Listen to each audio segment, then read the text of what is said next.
ಎಲ್ಲರಿಗೂ ನಮಸ್ತೆ. ಇವತ್ತು ನಾನು ಕಾಕಿನಾಥಕ್ಕೆ ಬಂದಿದ್ದೀನಿ. ನಮ್ಮ ಹಲಸಿನ ತೋಟ ಕೊಟ್ಟಿದ್ದೀವಿ ರಾಮಜೋಗಿ ಅವ್ರಿಗೆ. ತೋಟದಲ್ಲಿ ಬಂದರೆ ಆಚೆ ಹೋಗೋಕ್ಕೆ ಮನಸ್ಸು ಬರಲ್ಲ, ಅಷ್ಟು ಚೆನ್ನಾಗಿದೆ.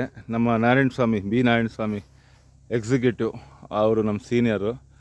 ಅವರು ಹೀಮ್ಯಾನ್ ಅವರು ಇದು ಕೊಟ್ಟಿರೋ ಗಿಡಗಳಿದು. ಇಲ್ಲಿ ಮಂಜುನಾಥ್ ಅಂತ ಹೇಳ್ಬಿಟ್ಟು ರಾಜಕಲ್ಲಹಳ್ಳಿ ಇವರು ಬಂದಿದ್ದಾರೆ ನೋಡೋಕ್ಕೆ. ನೋಡಿ ಹೆಂಗೆ ಈಗ ಈ ಗಿಡ ನೋಡಿ ಎಷ್ಟು ಹೆಂಗೆ ಗ್ರೋ ಆಗಿದೆ, ಚೆನ್ನಾಗಿದೆ. ಇದು ಹಲಸಿನ ಗಿಡ, ಥಾಯ್ ಹೈಬ್ರಿಡು. ಆಮೇಲೆ ಇದರಲ್ಲಿ ಕಾಯಿಗಳು ಬಂದಿದೆ, ಹುಡುಕ್ತಾ ಇದ್ದೀನಿ, ತೋರಿಸ್ತೀನಿ ಇರಿ. ಹಂಗೆ ನೋಡಿ ಎಷ್ಟು ಚೆನ್ನಾಗಿದೆ ಪ್ಲ್ಯಾಂಟ್ಸು.